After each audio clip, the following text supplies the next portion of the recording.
आपल्या लास्ट लेक्चरला आपण काय डिस्कस केलं? लास्ट लेक्चरला आपण इलेक्ट्रोलाइटची कॉलिगेटिव्ह प्रॉपर्टी डिस्कस केली. काय म्हटलं? Colligative properties. मग कॉलिगेटिव्ह प्रॉपर्टीज कोणते कोणते आहेत? कॉलिगेटिव्ह प्रॉपर्टीज आहेत lowering in vapour pressure, elevation in boiling point, depression in freezing point and osmotic pressure. हे सगळे कशावरती प्रपोर्शनल आहेत? तर directly proportional to the number of solute particles. Number of solute particles कशामध्ये? तर इन सोल्युशन. ओके. मग आता जेव्हा तुम्ही एखादा इलेक्ट्रोलाइट घेताय, हा फॉर एक्झाम्पल तुम्ही NaCl हा इलेक्ट्रोलाइट घेतला, ठीक आहे. NaCl हा इलेक्ट्रोलाइट घेतला, हा तुम्ही पाण्यामध्ये डिझॉल्व्ह केला आणि मग तो पाण्यामध्ये सॉल्व्हेंटमध्ये डिझॉल्व्ह केला, तर तो Na+ ॲक्वस आयन मध्ये आणि Cl- ॲक्वस आयन मध्ये काय झाला? सेपरेट झाला. म्हणजे 100 मॉलिक्युल्स जर असतील तर 100 हे डिवाइड होऊन काय होणार आहे? 100 Na+ मॉलिक्युल्स, हा मोल्स नाही, मी म्हणते मॉलिक्युल्स. 100 Na+ मॉलिक्युल्स आणि 100 Cl- म्हणजे टोटल मिळून किती झालं? तर 200 मॉलिक्युल्स. टोटल मिळून किती झाले? तर 200 मॉलिक्युल्स काय झालेले आहेत? तर फॉर्म झालेले आहेत. काय झालेले आहेत? 200 मॉलिक्युल्स काय झालेले आहेत? तर फॉर्म झालेले आहेत. ओके. सो आता बघा, जर मी जे डिझॉल्व्ह केले, जेवढे number of solid particles me dissolve केले तेवढ्याच मी थेरॉटिकली काढणार. एक्सपेरिमेंटली मी घेताना काय घेणार आहे? 100 मॉलिक्युल्सच घेणार. मग 100 मॉलिक्युल्सचे जेवढे मोल्स होतात तेवढेच मी काय करणार आहे? कन्सिडर करणार आहे. त्यावरून कॉलिगेटिव्ह प्रॉपर्टी काय करणार आहे? काढणार आहे. पण डिझॉल्व्ह केल्यानंतर ना एक्सपेरिमेंटली जेव्हा मी डिटरमाइन करणार, तर एक्सपेरिमेंटली मॉलिक्युल्स जेव्हा आगे बघितले तर ते किती आहेत? 200. आणि त्यामुळे तुमची कॉलिगेटिव्ह प्रॉपर्टी ती काय आहे? ती जास्त येते. म्हणजे जी तुमची थेरॉटिकल कॉलिगेटिव्ह प्रॉपर्टी आहे, थेरॉटिकल कॉलिगेटिव्ह प्रॉपर्टी जी आहे ती काय आहे? कमी येते. कशापेक्षा? तर ऑब्झर्व्ड कॉलिगेटिव्ह प्रॉपर्टी पेक्षा. कशापेक्षा? तर ऑब्झर्व्ड कॉलिगेटिव्ह प्रॉपर्टी पेक्षा. थेरॉटिकल कॉलिगेटिव्ह प्रॉपर्टी पेक्षा ऑब्झर्व्ड कॉलिगेटिव्ह प्रॉपर्टी काय येते? तर जास्त येते. का? तर नंबर ऑफ सोल्यूट पार्टिकल्स काय असतात? तर जास्त असतात. आता ह्याचं एक रिलेशन हेही म्हणते, मॉलिक्युलर मासवरचाही त्याचं रिझन आहे. जर मी एलिव्हेशन इन बॉइलिंग पॉइंट घेतलं तर delta TB = KB × WB divided bye काय आहे? MB × WA × काय येणार आहे? 1000. WA इन काय येणार आहे? तर gram. Weight of solvent in कशामध्ये येणार आहे? Gram multiply by 1000. ओके. आता मला सांगा, मोलार मास आणि एलिव्हेशन इन बॉइलिंग पॉइंट हे कसे प्रपोर्शनल आहे? इन्व्हर्सली प्रपोर्शनल आहे. काय आहे? इन्व्हर्सली प्रपोर्शनल आहे. मग जर मी तसं कन्सिडर केलं तर NaCl जे सोल्यूट मध्ये ऍड, म्हणजे सोल्यूट हा सॉल्व्हेंट मध्ये ऍड करण्याआधी NaCl चा मॉलिक्युलर मास किती होता? 58.5 ग्रॅम पर मोल होता. ठीक आहे. मग जेव्हा आपण त्याला पाण्यामध्ये डिझॉल्व्ह केलं त्यावेळी ते डिसोशिएट झालं. मग जेवढा आता मॉलिक्युलर मास होता, फॉर्म्युला मास सेम राहणार का? डिसोशिएट झाल्यानंतर नाही, चेंज होणार आहे. सोडियमचा किती येणार आहे? 23 पॉइंट काय येणार आहे? 23 ग्रॅम पर मोल येणार. आणि क्लोरीनचं काय येणार आहे? तर 35.5 ग्रॅम पर काय येणार आहे? मोल येणार आहे. सोडियम Na+ आयनचा किती येणार आहे? 23 ग्रॅम पर मोल येणार आहे. आणि क्लोरीन आयनचा किती येणार आहे? तर 35.5 ग्रॅम पर काय येणार आहे? तर मोल येणार आहे. म्हणजे इथं मोलार मास काय झाला? कमी झाला. डिनॉमिनेटरची टर्म बघा, प्युअर जेव्हा सोल्यूट घेतला, काय घेतला? सोल्यूट घेतला, 100 मॉलिक्युल्स घेतले, ठीक आहे. त्याचा मॉलिक्युलर मास घेतला, त्याचा जो काय असेल तो मॉलिक्युलर मास घेतला तो जास्त असणार आहे. पण डिसोशिएट झाल्यानंतर त्या आयनचा मॉलिक्युलर मास हा सोल्यूट पार्टिकल्स पेक्षा फॉर्म्युला मास काय असणार आहे? कमी असणार आहे. मग मोलार मास कमी झाला तर एलिव्हेशन इन बॉइलिंग पॉइंट किंवा डिप्रेशन इन फ्रीजिंग पॉइंट किंवा ऑस्मोटिक प्रेशर किंवा लोअरिंग इन वेपर प्रेशर हे सगळे काय होणार आहेत? कमीच होणार आहेत. Lowering in vapour pressure, molar mass काय झाला? कमी झाला. लोअरिंग इन वेपर प्रेशर वाढणार. ऑस्मोटिक प्रेशर वाढणार. डिप्रेशन इन फ्रीजिंग पॉइंट वाढणार. एलिव्हेशन इन बॉइलिंग पॉइंट वाढणार. का? तर मोलार मास काय बघितलं तर कॉलिगेटिव्ह प्रॉपर्टी ह्या सगळ्या फॉर्म्युलाज ह्या सगळ्यांचे रिलेशन जर तुम्ही लिहिला तर तुम्हाला असं दिसतं की colligative properties are inversely proportional to the molecular mass of solute. जी कॉलिगेटिव्ह प्रॉपर्टी आहे ती कोणाला प्रपोर्शनल आहे? इन्व्हर्सली प्रपोर्शनल आहे. कोणाला? तर मॉलिक्युलर मासला. कोणाच्या मॉलिक्युलर मासला? तर सोल्यूटच्या मॉलिक्युलर मासला. कोणाच्या मॉलिक्युलर मासला प्रपोर्शनल आहे? तर सोल्यूटच्या मॉलिक्युलर मासला.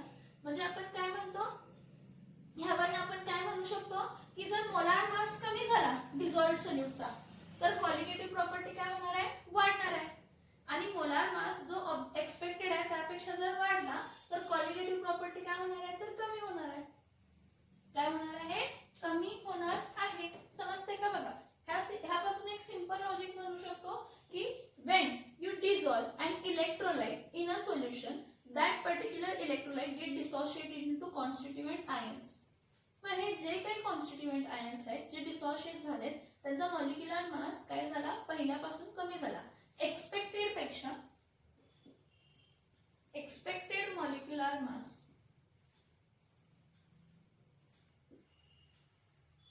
पेक्षा ऑब्झर्व्ड मॉलिक्युलर मास हा काय झाला? कमी झाला. कारण ऑब्झर्व्ड मॉलिक्युलर मास जो आपण घेतो त्याला सोल्युशन मध्ये डिझॉल्व्ह करतो आणि सोल्युशन मध्ये डिझॉल्व्ह केल्यामुळे त्यामध्ये कॅटायन्स आणि काय आले? तर एनायन्स आले. त्यामध्ये कॅटायन्स आणि काय आले? तर एनायन्स आले. मग हे कॅटायन्स आणि काय फॉर्म झाले? तर एनायन्स फॉर्म झाले. हे कॅटायन्स आणि एनायन्स कसे आहेत? तर डिसोशिएटेड फॉर्म मध्ये. कशा फॉर्म मध्ये आहेत? तर डिसोशिएटेड फॉर्म मध्ये. कशा फॉर्म मध्ये आहेत? डिसोशिएटेड. Na+ आणि Cl-. So expected molecular mass पेक्षा ऑब्झर्व्ड मॉलिक्युलर मास हा काय येतो? कमी येतो. म्हणजे Na+ आणि Cl- आयनचा मास. Na+ सेपरेट, Cl- चा मास. फक्त आहे बघा NaCl जर घेतला त्याच्यापेक्षा Na+ आयनचा मास काय येणार आहे? कमीच येणार आहे. NaCl पेक्षा Cl- चा मास काय येणार आहे? कमीच येणार आहे. So the expected molecular mass is greater than observed molecular mass. So colligative property is inversely proportional to molecular mass. म्हणजे जर मॉलिक्युलर मास कमी झाला तर कॉलिगेटिव्ह प्रॉपर्टी इंक्रीज होते. मॉलिक्युलर मास कमी झाला तर कॉलिगेटिव्ह प्रॉपर्टी काय होणार आहे? इंक्रीज होणार आहे. आता टू गिव्ह अ सोल्युशन और टू गिव्ह और form an equation of colligative properties of electrolytic solutions. आपण एक वॅन टॉफनं काय केलं? एक फॅक्टर दिला. वॅन टॉफनं काय दिला? एक फॅक्टर दिला आणि तो फॅक्टर काय आहे बघा? करेक्शन फॅक्टर म्हणतो आपण त्याला. काय म्हणतो आपण त्याला? Correction factor. का दिला? तर आपल्याला असं दिसलं की नॉन इलेक्ट्रोलाइट जर घेतला सेम कॉन्सन्ट्रेशनचा आणि non electrolyte solute dissolved in solution घेतला किंवा electrolyte solute dissolved in solution घेतला आणि दोघांचं कॉन्सन्ट्रेशन काय कन्सिडर केलं? सेम कन्सिडर केलं तर आपल्याला असं दिसतं की नॉन इलेक्ट्रोलाइट पेक्षा इलेक्ट्रोलाइटची जे कॉलिगेटिव्ह प्रॉपर्टी ती काय आहे? जास्त आहे. ती काय आहे? तर जास्त आहे. ती काय आहे? जास्त आहे.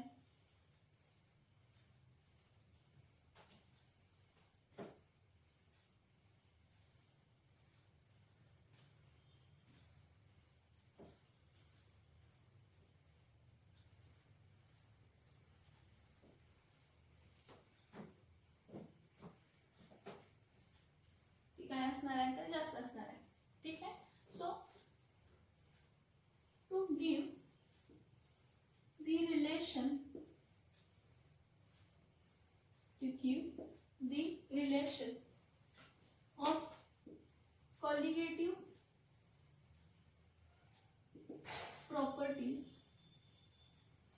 the relation of colligative properties of what? Of electrolytes. Colligative property of what? Electrolytes. The Van 't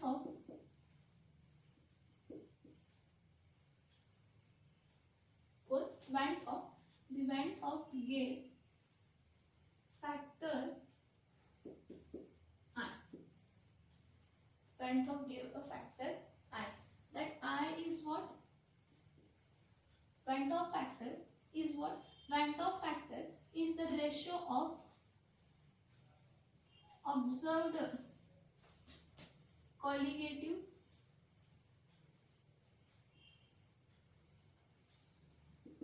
property divided by theoretical colligative property. आता ऑब्झर्व्ड कॉलिगेटिव्ह प्रॉपर्टी आणि थेरॉटिकल कॉलिगेटिव्ह प्रॉपर्टी मध्ये डिफरन्स काय आहे बघा. जो ऑब्झर्व्ड कॉलिगेटिव्ह प्रॉपर्टी आहे, कोणती property आहे? Observed colligative. जी ऑब्झर्व्ड कॉलिगेटिव्ह प्रॉपर्टी आहे ती कशाने येते? तर ऑब्झर्व्ड कॉलिगेटिव्ह प्रॉपर्टी म्हणजे जर तो इलेक्ट्रोलाइट डिसोशिएट झाला, जर तो इलेक्ट्रोलाइट डिसोशिएट झाला नसता तर त्याची कॉलिगेटिव्ह प्रॉपर्टी किती आली असती? म्हणजे आपण असं म्हणतो की Van 't Hoff factor is the ratio of observed lowering in pressure to the theoretical lowering in pressure is equals to the observed elevation in boiling point to the theoretical elevation in boiling is equals to the observed depression in freezing point to the theoretical depression in freezing is equal to the observed osmotic pressure to the theoretical osmotic pressure. ह्याला simple logic मध्ये असं म्हणू शकतो की for example जर NaCl घेतला तर NaCl जर डिझॉल्व झाला नसता म्हणजे नॉन इलेक्ट्रोलाइट सारखा बिहेव केला असता. If NaCl would have behaved like non-electrolyte, then what must be its colligative property? ठीक आहे. आणि आता NaCl तर काय झाला? डिसोशिएट झाला. मग डिसोशिएट झाला तर त्याची कॉलिगेटिव्ह प्रॉपर्टी आता काय आली आहे? म्हणजे थेरॉटिकली जे तुम्ही काढला असता जर नॉन इलेक्ट्रोलाइट असला असता आणि आता जो आहे इलेक्ट्रोलाइट आहे म्हणून ती कॉलिगेटिव्ह प्रॉपर्टी. ह्याचा रेशो म्हणजे काय आहे? तर Van 't Hoff फॅक्टर आहे. काय आहे? Van 't Hoff फॅक्टर आहे. आता मी तुम्हाला थोडे रिलेशन्स दाखवते सगळ्यांचे लोअरिंग वेपर प्रेशर वगैरेचे. Delta P upon P not is equals to काय असतं? WB divided by MB into काय असतं तर MB. So lowering in vapour pressure is directly proportional or inversely proportional to molar mass? Inversely. कारण कसा बघितला हा P नॉट इथे जर शिफ्ट केला ह्याला तर हा P नॉट इथे येईल आणि हा काय आहे? इन्व्हर्सली प्रपोर्शनल आहे. काय हा? इन्व्हर्सली काय आहे? प्रपोर्शनल आहे. Similarly delta TP is equals to काय येणार आहे? KB into WB divided by MB into WA in gram into काय येणार आहे? 1000. परत बघा elevation in boiling point is inversely proportional to molar mass. परत delta TF is equals to KF into WB into 1000 divided by MB into WA in grams. परत freezing in the depression in freezing point is inversely proportional to molar mass. Okay. Now next बघा osmotic pressure pi is equals to WB divided by MB into RT. osmotic pressure त्यांना inversely proportional to काय आहे? Non volatile काय आहे? Solute आहे. म्हणजे जे molar mass आहे हे काय असतं? इन्व्हर्सली प्रपोर्शनल असतं कॉलिगेटिव्ह प्रॉपर्टीला. मग Van 't Hoff फॅक्टर आणि मॉलिक्युलर मास जर काय करायचं असेल रिलेट करायचा असेल तो Van 't Hoff factor I is equals to molar mass of काय तर theoretical divided by molar mass of non volatile solute to the observe. बघा का तर Van 't Hoff फॅक्टर हा काय होता? It is the observed colligative property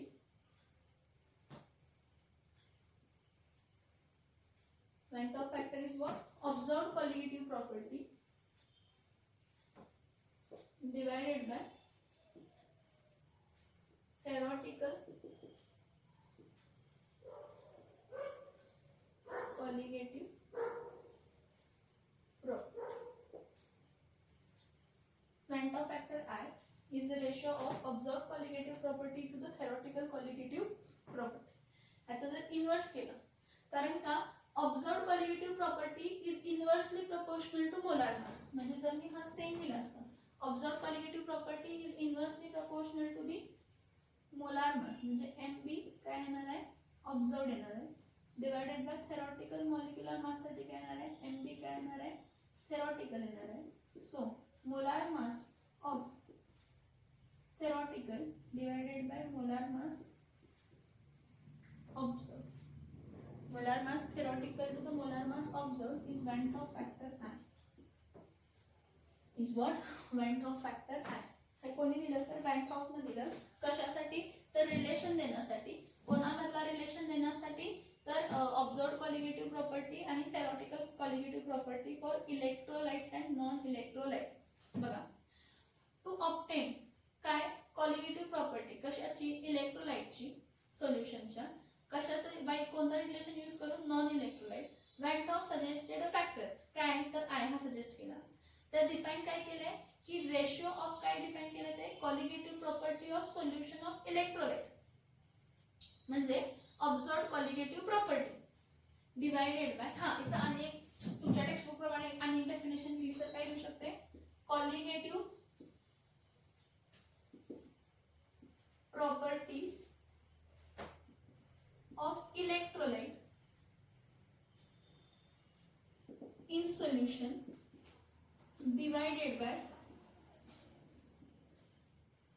colligative properties of non-electrolytes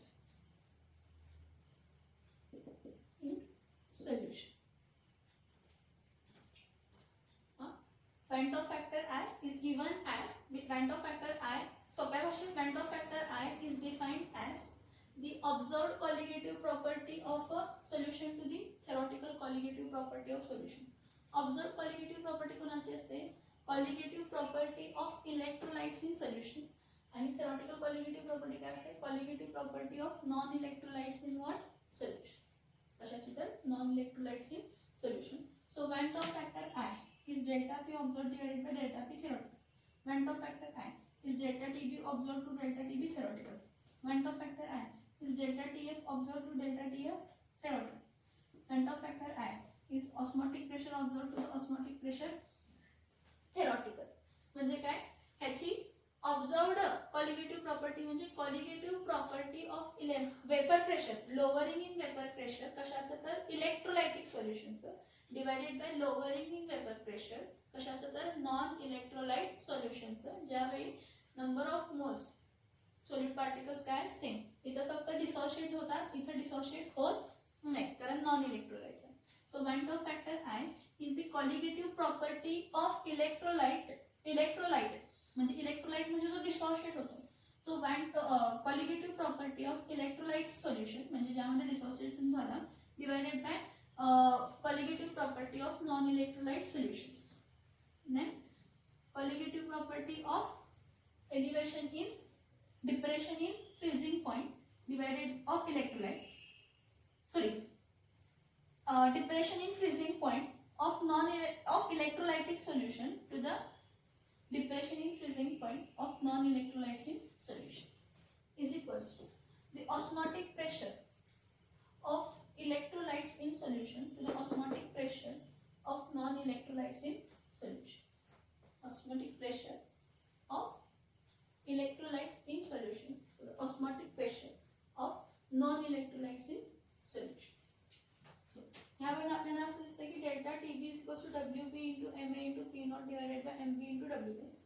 Delta TB is equals to KB into WB into 1000 divided by MB into WA in grams. Delta TF is equals to KF into WB into 1000 divided by MB into WA. These are inversely proportional. Molar mass of non-volatile solute and elevation, depression in freezing point. Molar mass of non-volatile solute and elevation in boiling point. molar mass of non-volatile solute and osmotic pressure are what inversely proportional to each other. So what we say ki Van 't Hoff factor I is the molar mass of non-volatile solute theoretically म्हणजे of non-electrolyte solution to the what molecular mass of electrolyte solution. MP is what theoretical molecular mass of theoretical म्हणजे काय molecular mass theoretical म्हणजे molecular mass of non-electrolytic solution to the molecular mass of the electrolytic solution electrolytic solution. समजते का बघा इथपर्यंत relation समजतात का बघा काय ऑब्टेन करण्यासाठी कॉलिगेटिव्ह प्रॉपर्टी ऑब्टेन करण्यासाठी इलेक्ट्रोलायटिक सोल्युशनची रिलेशन यूज करून कशाचं नॉन इलेक्ट्रोलाइटचं Van 't Hoff factor I suggest केलं ज्याचा रेशिओ होता Van 't Hoff factor I is defined as the ratio of the observed colligative property to the theoretical colligative property, that is the ratio of colligative properties of electrolytes in the solution to the colligative properties of non-electrolytes in the solution of same concentration. It is very important. दोघांचं concentration काय आहे same. Colligative property of electrolytes in solution of same concentration to colligative property of non-electrolytes in solution of what same concentration. दोघांचं concentration same आहे. इथं फक्त dissociation झालंय solid पार्टिकल्सचं, इथं dissociation झालेलं नाही. इथं डिसोसिएशन झाले आणि इथं डिसोसिएशन झालेलं नाहीये. सो इथं मी रिलेशन दिलंय Van 't Hoff factor I is delta P observed divided by delta P theoretical, that is lowering in vapour pressure observed म्हणजे कशाचं इलेक्ट्रोलायटिक सोल्युशन. बघा lowering in vapour pressure of electrolytic solution of same concentration to the lowering in vapor pressure of non-electrolytic solutions of same concentration. Similarly, elevation in boiling point of electrolyte solutions of same concentration to the lowering in vapor to the elevation in boiling point of non-electrolytes of same concentration. Same here. खूप सोपं आहे, खूप easy आहे. हे logics मी तुम्हाला सांगितलेले आहे. इथपर्यंत समजतंय का बघा. मग Van 't Hoff फॅक्टर आणि मॉलिक्युलर मास हे इन्व्हर्सली प्रपोर्शनल असतात. Van 't Hoff फॅक्टर आणि मॉलिक्युलर मास हे काय असतात इन्व्हर्सली प्रपोर्शनल असतात. त्यामुळे जेव्हा आपण रिलेशन लिखतो observed colligative property is inversely proportional to what molecular mass. हे बघा ऑब्झर्व्ड असू दे किंवा थेरॉटिकल असू दे molecular mass of non volatile solute हा inversely proportional to colligative property आहे. म्हणून आपण Van 't Hoff फॅक्टर मध्ये काय चेंज करतो. Van 't Hoff फॅक्टर काय आहे observed colligative property divided by theoretical colligative property. म्हणून मी काय लिहिलं 1 molar mass of non volatile solute observed divided by 1 molar mass theoretical observed. ह्याला डिवाइड करायचं. मोलार मास ऑफ थेरॉटिकल म्हणजे molar mass of non electrolytic solution to the molar mass of electrolytic solution. ह्यापासून आपल्याला काय मिळतं तर Van 't Hoff factor मिळतं I. काय मिळतं आपल्याला Van 't Hoff फॅक्टर काय मिळतं आय. आता एक लक्षात घ्या की हे जे Van 't Hoff factor I हे सगळं जे काय आहे हे फक्त आणि फक्त डायल्यूट सोल्युशन साठी आहे. हा the Van 't Hoff factor concept means this particular Van 't Hoff factor is greater than 1 और Van 't Hoff factor is equals to 1. तीन कंडिशन्स येतात Van 't Hoff फॅक्टरचे. पहिला हे समजून घ्या. जो Van 't Hoff फॅक्टर आहे त्याचे तीन रिलेशन्स येतात. काय की Van 't Hoff फॅक्टरचे रिलेशन्स बघा.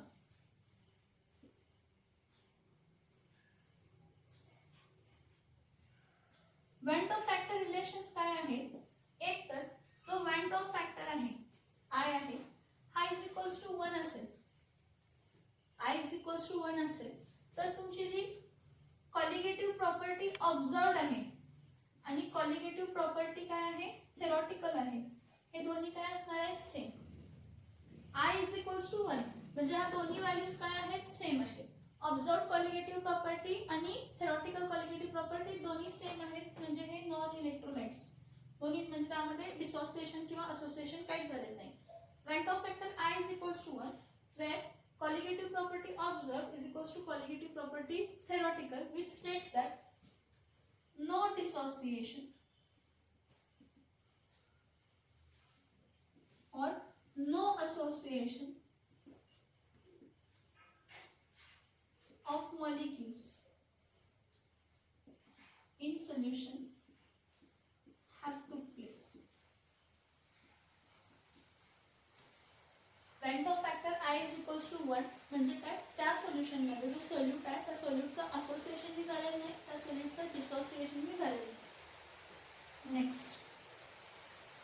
नेक्स्ट बघा, जर I हा काय असेल ग्रेटर दॅन 1 असेल, I हा ग्रेटर दॅन 1 आहे म्हणजे ऑब्झर्व्ड कॉलिगेटिव्ह प्रॉपर्टी जास्त असणार आहे आणि थेरॉटिकल कॉलिगेटिव्ह प्रॉपर्टी काय असणार आहे, कमी असणार आहे. For example I is equals to 2/1 आला, ऑब्झर्व्ड कॉलिगेटिव्ह प्रॉपर्टी 2 आहे आणि थेरॉटिकल कॉलिगेटिव्ह प्रॉपर्टी 1 आहे. सो I हा काय आला 2 म्हणजे ग्रेटर दॅन काय आला 1. मग जर I ग्रेटर दॅन 1 असेल तर बघा, I ग्रेटर दॅन 1 जर असेल तर कॉलिगेटिव्ह प्रॉपर्टी ऑब्झर्व्ड म्हणजे इलेक्ट्रोलायटिक सोल्युशनची कॉलिगेटिव्ह प्रॉपर्टी ही काय असते, जास्त असते. कशापेक्षा तर colligative property theoretical, colligative property theoretical म्हणजे नॉन इलेक्ट्रोलाइट सोल्युशनची. मग त्यावेळी आपण काय म्हणतो, dissociation of solute particles in solvent, dissociation of solute particles in solvent have took place. Dissociation of solute particles in solvent have took place. Okay.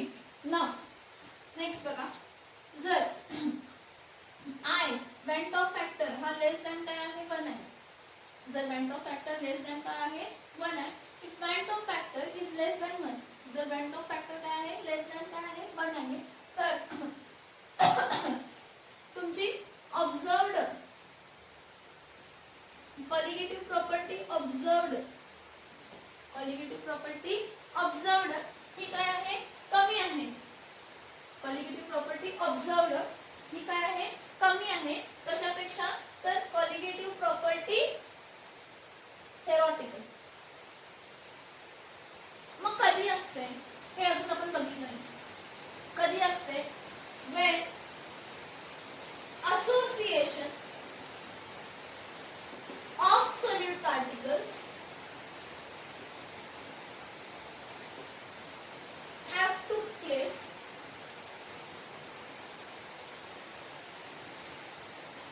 on dissolving in solution. काय म्हटलं की went of factor I हा काय आहे लेस than 1 कधी, जेव्हा ऑब्झर्व्ड colligative property ही काय आहे, कमी आहे. कशापेक्षा तर थेरॉटिकल कॉलिगेटिव्ह प्रॉपर्टी पेक्षा. म्हणजे when association of solute particles have took place on dissolving in solution. सोल्युशनला डिसॉल्व्ह केल्यानंतर सोल्यूट पार्टिकल्स काय झाले, असोसिएट झाले. त्यामुळे मॉलिक्युलर मास काय झालेला आहे, वाढतो. मॉलिक्युलर मास वाढल्यामुळे कॉलिगेटिव्ह प्रॉपर्टी काय येते, कमी येते. फक्त एवढं लक्षात ठेवायचं, आतापर्यंत जेवढं आपण शिकलोय हे 2 पॉईंट समजलं की नो डिसोसिएशन नो असोसिएशन झालं तर ऑब्झर्व्ड कॉलिगेटिव्ह प्रॉपर्टी आणि थेरॉटिकल कॉलिगेटिव्ह प्रॉपर्टी काय येणार आहे, सेम.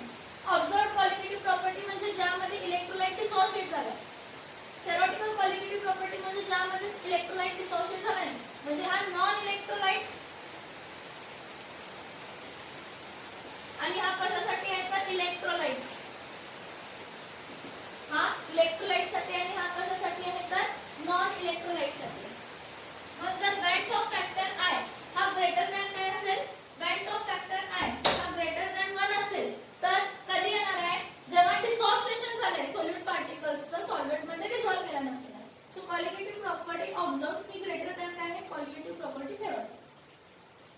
ऑब्झर्व्ड कॉलिगेटिव्ह प्रॉपर्टी जी आहे ती जास्त आहे थेरॉटिकल कॉलिगेटिव्ह प्रॉपर्टी पेक्षा. कशापेक्षा, थेरॉटिकल कॉलिगेटिव्ह प्रॉपर्टी पेक्षा. So dissociation of solute particles in solvent have टूक प्लेस. नेक्स्ट, जर I हा लेस दॅन 1 आहे, so when association of solute particles have टूक प्लेस म्हणजे 2 सोल्यूट पार्टिकल्स काय झालेले आहेत, कंबाईन झालेले आहेत. When association of solute particles have टूक place on dissolving in the solution.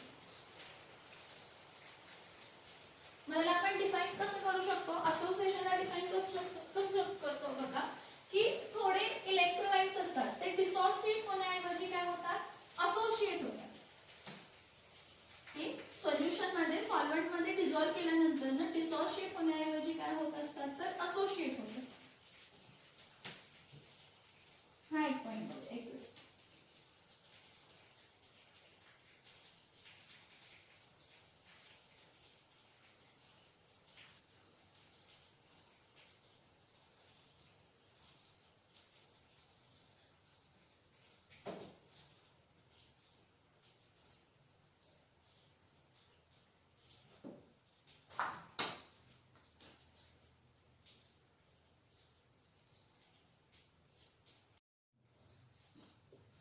इथे बघा, ऍसिटिक ऍसिड हा जो सोल्यूट आहे CH3COOH, ह्याला जर मी कशामध्ये डिझॉल्व्ह केलं, बेन्झीन मध्ये डिझॉल्व्ह केलं, मग ऍसिटिक ऍसिड मी घेतले 2 मॉलिक्युल्स किंवा 2 मोल्स घेतले. हा ऍसिटिक ऍसिड जेव्हा मी बेन्झीन मध्ये डिझॉल्व्ह करतो त्यावेळी काय होतं, डिझॉल्व्ह झाल्यानंतर ना हे 2 ऍसिटिक ऍसिड काय होतात, असोसिएट होतात, डायमर फॉर्म करतात. 2 वेगवेगळे ऍसिटिक ऍसिड होते, 2 मोल ऑफ वेगवेगळे ऍसिटिक ऍसिड होते. म्हणजे फॉर एक्झाम्पल मी जर 100 मॉलिक्युल्स ऑफ ऍसिटिक ऍसिड घेतले होते असते, 100 मॉलिक्युल्स जर मी ऍसिटिक ऍसिडचे घेतले असते, तर ते 100 मॉलिक्युल्स जे ऍसिटिक ऍसिडचे आहेत ते काय झाले असते, जॉईन झाले असते. आणि किती फॉर्म झाले असते, तर 50 मॉलिक्युल्स कशाचे, ऍसिटिक ऍसिडचे. काय झाले असते, काय फॉर्म झाले असते, तर 50 मॉलिक्युल्स झाले असते. कशाचे, तर ऍसिटिक ऍसिडचे काय झाले असते, तर फॉर्म झाले, म्हणजे होतात, फॉर्म होतात, association. When acetic acid is dissolved in benzene, then the molecules of acetic acids get associated and they form dimer. म्हणजे हे 2 काय झाले, जॉईन होतात, they form what, dimer. मग काय होणार आहे, काय झालं, when solute was dissolved, when solute was dissolved in solvent, when solute was dissolved in solvent, जेव्हा आपण सोल्यूटला सॉल्व्हेंट मध्ये काय केलं, डिसॉल्व केलं, when solute was dissolved in solvent, when solute was dissolved in what, solvent, जेव्हा आपण सोल्यूटला कशामध्ये dissolve केलं, सॉल्व्हेंट मध्ये डिसॉल्व केलं, then solute particles associated, solute particles काय झाले, associate झाले, means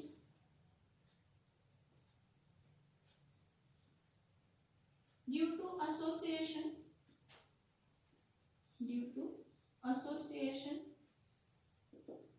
of solute particles, due to association of solute particles, the number of solute particles,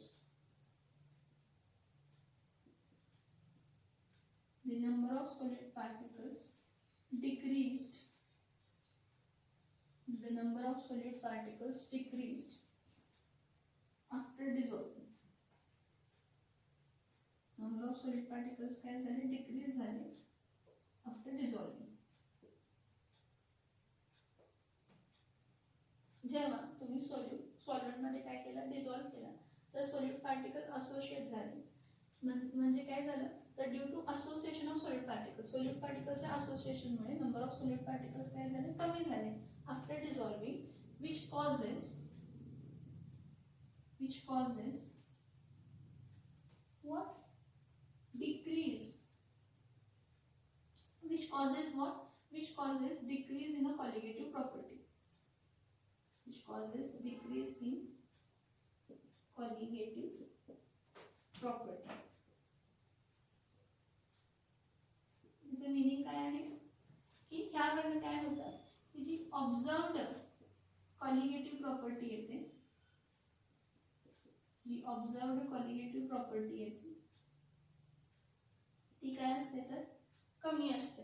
कशापेक्षा कमी असते, तर थेरॉटिकल कॉलिगेटिव्ह प्रॉपर्टी पेक्षा. जी ऑब्झर्व्ड कॉलिगेटिव्ह प्रॉपर्टी असते ती काय येते, कमी येते. कशापेक्षा, तर थेरॉटिकल कॉलिगेटिव्ह प्रॉपर्टी पेक्षा. ऑब्झर्व्ड colligative property becomes less than the theoretical colligative property. Becomes less than what? Theoretical colligative property. का? तर नंबर ऑफ सॉलिड पार्टिकल्स काय झाले? कमी झाले. आणि आपल्याला हे माहिती आहे की colligative property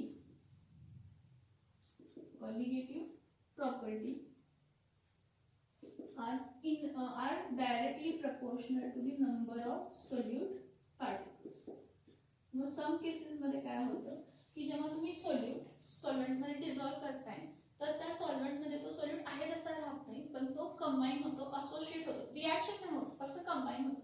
म्हणजे CH3COH एक सिंगल मॉलिक्यूलचा डायमंड स्टेट मध्ये फॉर्म होतो. म्हणजे 100 मॉलिक्यूल्स डिक्रीज होऊन काय फॉर्म होतात? 50 मॉलिक्यूल्सच फॉर्म होतात. So when solute was dissolved in solvent, then solute particles associated. Solid particles काय झाले? Associate झाले. Means due to association of solid particles, the number of solid particles decreased. Association, solid particles च्या associate मुळे काय झाले? तर solid particles काय झाले? कमी झाले. After dissolving was caused. त्यामुळे decrease in काय झाली? Colligative property. म्हणजे observed colligative property.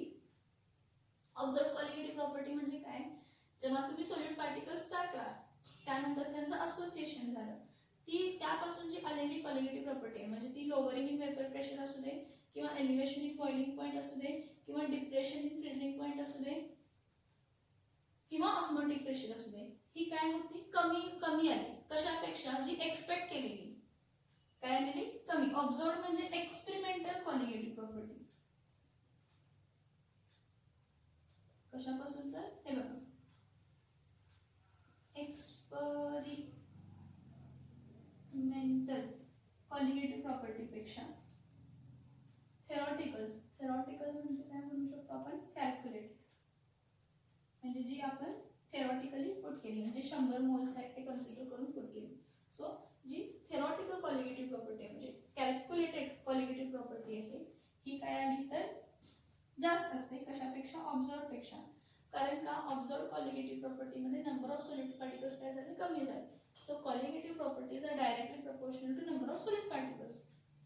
जर सॉलिड पार्टिकल्स कमी झाले, कॉलिगेटिव्ह प्रॉपर्टी काय होणार आहे? कमी होणार आहे. म्हणजे एक्सपेक्टेड. थेरॉटिकल पेक्षा मी काय म्हणते? एक्सपेक्टेड कॉलिगेटिव्ह प्रॉपर्टी पेक्षा ऑब्झर्व्ड कॉलिगेटिव्ह प्रॉपर्टी काय येणार आहे? कमी. म्हणजे जेव्हा मी 100 मॉलिक्युल्स घेतले त्यावेळी मी 100 मॉलिक्युल्स प्रमाणे कॅल्क्युलेशन्स केलं आणि लोअरिंग इन वेपर प्रेशर किती आलं? तर 1.23 ॲटमॉस्फिअर आलं. लोअरिंग इन वेपर प्रेशर काय आलं? 1.23 ॲटमॉस्फिअर. कॅल्क्युलेशन्स प्रमाणे थेरॉटिकली ते नंबर्स वगैरे, नंबर ऑफ मोल्स वगैरे पुट करून, मोलॅरिटी वगैरे फाइंड करून थेरॉटिकली. पण ऍक्च्युअली काय झालेलं होतं की हा जेव्हा सॉल्यूट मी सॉल्व्हेंटमध्ये ऍड केलं तिथं असोसिएशन झालं. काय झालं? तिथं असोसिएशन झालं. असोसिएशन झाल्यानंतर जे लोअरिंग इन वेपर प्रेशर आला, तो लोअरिंग इन वेपर प्रेशर काय होता? कमी होता. 1.20 काय आला? ॲटमॉस्फिअर आला. म्हणजे जी एक्सपेक्टेड आहे, लोअरिंग इन प्रेशर एक्सपेक्टेड हा काय होता? जास्त होता. कशापेक्षा? तर लोअरिंग इन प्रेशर ऑब्झर्व्ड पेक्षा. कशापेक्षा? तर लोअरिंग इन वेपर प्रेशर ऑब्झर्व्ड पेक्षा. सेम येणार. तर एलिव्हेशन इन बॉइलिंग पॉइंट जो एक्सपेक्टेड आहे त्यापेक्षा एलिव्हेशन इन बॉइलिंग पॉइंट ऑब्झर्व्ड काय येणार आहे? तर कमी येणार आहे.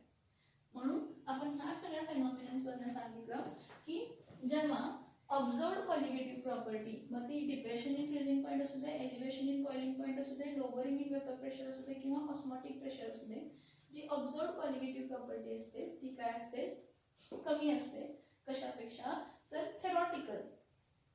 म्हणजे ज्यावेळी number of solid particles associate झालेले नाही. मग जेव्हा वॅट ऑफ फॅक्टर हा लेस दॅन 1 आला. लेस दॅन 1 का? तर बघा आपण काय म्हणतो? Van't of factor is the ratio of observed colligative property to the theoretical colligative property. मग observed colligative property 1.20, theoretical colligative property 1.23. ही लेस दॅन येते 0.99 काहीतरी आला. मग आय हा 0.99 हा लेस दॅन काय आला? 1 आला. 0.99 नाही, एवढं परफेक्ट मला माहित नाही किती येते, तुम्ही तुमचं फाइंड करून बघा. नाही ठीक आहे बाबा, असं करते. ही ऑब्झर्व्ड कॉलिगेटिव्ह प्रॉपर्टी किती आहे? 75 आहे कन्सिडर करा आणि थेरॉटिकल कॉलिगेटिव्ह प्रॉपर्टी किती आहे? 100. म्हणजे तुमची वॅट ऑफ फॅक्टर काय आला? 0.75. 0.75 आला. म्हणजे ऑब्झर्व्ड कॉलिगेटिव्ह प्रॉपर्टी ही थेरॉटिकल कॉलिगेटिव्ह प्रॉपर्टी पेक्षा कमी आली.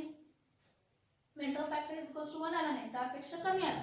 मग वेंट ऑफ फॅक्टर जेव्हा 1 पेक्षा काय येतो, कमी येतो, त्यावेळी असोसिएशन ऑफ सोल्यूट पार्टिकल झालेला आहे. काय झालेलं आहे, असोसिएशन ऑफ काय झालेलं आहे तर सोल्यूट पार्टिकल झालेला आहे. एक लक्षात घ्या. आणि जेव्हा असोसिएशन होतं, हा ऍसिटिक ऍसिड आहे ना, ह्या ऍसिटिक ऍसिडचा मॉलिक्युलर मास किती असतं बघा. एका ऍसिटिक ऍसिड मॉलिक्युलचा मास किती असतो, हायड्रोजन 4 आहे, 4 + 16 + 16 32, 32 आणि 4 36, 36 + 24, 36 + 24 किती झाले 60 ग्रॅम. किती झाले 60 ग्रॅम. म्हणजे 60 ग्रॅम ऍसिटिक ऍसिड आहे. हा 1 मोल म्हणजे 60 ग्रॅम आहे. मोलार मास, मोलार मास जेव्हा असोसिएशन झाला नव्हता तेव्हा किती होता, 60 ग्रॅम होता. जेव्हा असोसिएशन झाला त्यावेळी मोलार मास किती झाला तर 120 ग्रॅम पर मोल. म्हणजे हा ऑब्झर्वड आणि हा काय आहे तर थेरॉटिकल. मग थेरॉटिकल मॉलिक्युलर मास पेक्षा ऑब्झर्वड मॉलिक्युलर मास काय आला, जास्त आला. आणि आपल्याला काय माहिती आहे, ऑब्झर्वड मॉलिक्युलर मास आणि कॉलिगेटिव्ह प्रॉपर्टीज किंवा मॉलिक्युलर मास आणि colligative properties are inversely proportional to each other. काय येणार आहे, ईच अदर. मग I इज इक्वल्स टू काय येणार आहे, मग कन्सिडर करा. थेरॉटिकल मॉलिक्युलर मास किती होता 60 आणि ऑब्झर्वड मॉलिक्युलर मास किती आला 120. म्हणजे I इज इक्वल्स टू काय येणार आहे 1/2. म्हणजे I इज इक्वल्स टू काय येणार आहे 0.5. म्हणजे जो वेंट ऑफ फॅक्टर I आहे हा 0.5 आहे आणि हा काय आहे 1 पेक्षा काय आहे कमी आहे. आणि 1 पेक्षा कमी असल्यामुळे काय होणार आहे, 1 पेक्षा कमी असल्यामुळे आपण म्हणू शकतो की असोसिएशन झाले. हे बघा, जेव्हा वेंट of factor is equals to 1 आहे त्यावेळी सोल्यूट पार्टिकल सॉल्व्हेंट मध्ये डिझॉल्व्ह केल्यानंतर ना असोसिएशन किंवा डिसोसिएशन झालेले नाही. जेवढे सोल्यूट पार्टिकल्स पहिला होते सॉल्व्हेंट मध्ये डिझॉल्व्ह केल्यानंतर ना पण तेवढे सोल्यूट पार्टिकल आहेत, असोसिएशन डिसोसिएशन झालेला नाही. ठीक आहे. आता जेव्हा आपण सोल्यूट कशामध्ये ऍड केलं, सॉल्व्हेंट मध्ये ऍड केलं, स्टर केलं, तेव्हा सॉलिड पार्टिकल्स काय झाले, वाढले. त्यावेळी सॉलिड पार्टिकल्स काय झाले, वाढले. मग एक्सपेक्टेड पेक्षा ऑब्झर्व्ड सॉलिड पार्टिकल्स काय झाले, वाढले. ऑब्झर्व्ड सॉलिड पार्टिकल्स वाढल्यामुळे ऑब्झर्व्ड कॉलिगेटिव्ह प्रॉपर्टी काय झाली, वाढली. म्हणजे फॉर एक्झाम्पल 1.23 ॲटमॉस्फेरिक प्रेशर जो होता तो आता डिसोसिएशन झालं, सॉलिड पार्टिकल्स वाढल्यामुळे 1.30 झालं. मग ऑब्झर्व्ड कॉलिगेटिव्ह प्रॉपर्टी ही काय जास्त झाली, कशापेक्षा तर एक्सपेक्टेड पेक्षा. आणि ते जर असोसिएशन झालं असतं तर सॉलिड पार्टिकल्स कमी झाले, म्हणजे कॉलिगेटिव्ह प्रॉपर्टी एक्सपेक्टेड पेक्षा कमी होणार. म्हणजे एक्सपेक्टेड जर 1.23 होती तर ती काय येणार आहे 1.20. ऑब्झर्व्ड कॉलिगेटिव्ह प्रॉपर्टी म्हणजे इलेक्ट्रोलाइटिक कॉलिगेटिव्ह प्रॉपर्टी जर जास्त असेल नॉन इलेक्ट्रोलाइट पेक्षा तर डिसोसिएशन. जर इलेक्ट्रोलाइटिक प्रॉपर्टी कमी असेल, non electrolytic colligative property electrolytic सोल्युशनची कमी असेल नॉन इलेक्ट्रोलाइटिक पेक्षा तर काय झालंय असोसिएशन. आणि दोन्ही जर सेम असतील तर no association no dissociation. Association ही झालेलं नाही आणि डिसोसिएशन ही झालेलं नाही. इथंपर्यंत समजलं का बघा, इथंपर्यंत समजलं का बघा, इथंपर्यंत समजलं का बघा.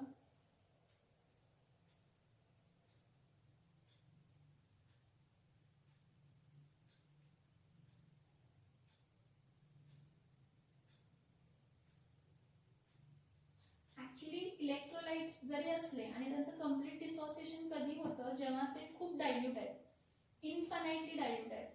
when the solutions are infinitely dilute, then only the solute particles get 100% dissociated.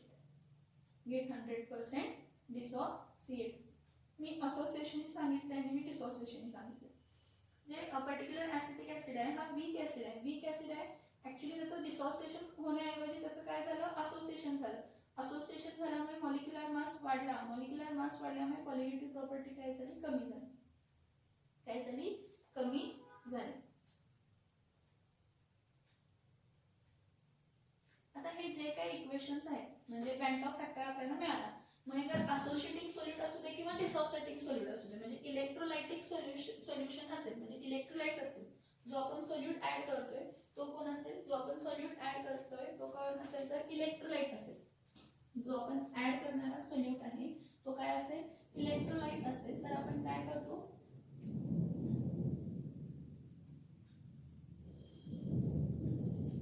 तर वेंट ऑफ फॅक्टर त्याचं पहिला फाइंड करतो.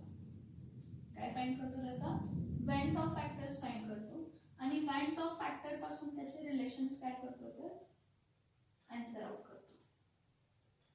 वेंट ऑफ फॅक्टर वापरून त्याचे रिलेशन्स काय करतो तर आन्सर आउट करतो. म्हणजे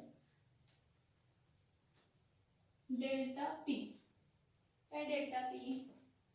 delta P lowering in vapor pressure of electrolyte for electrolyte solutions. For electrolytic solution. For which solution? For electrolytic solutions, delta P is equals to I. फक्त I add करायचं. आहे तसा formula काय करायचा लिहायचा. I into काय येणार आहे I into P naught into WB into MA divided by MB into WB. फक्त I हा ऍड केला. कशासाठी? लोअरिंग इन वेपर प्रेशर कशासाठी? For electrolytic solutions. मग तो असोसिएटिंग असू दे किंवा डिसोसिएटिंग असू दे. फॉर इलेक्ट्रोलाइटिक सोल्युशन असोसिएटिंग असू दे किंवा डिसोसिएटिंग असू दे. Lowering in vapour pressure is Van't of factor into आहे तो फॉर्म्युला द्यायचा.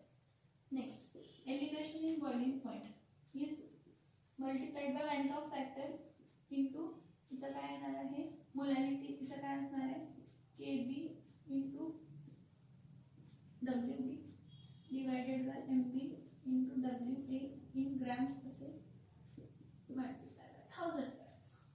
Next delta TF is equals to I into KF into WB into 1000 divided by MB into WA in grams.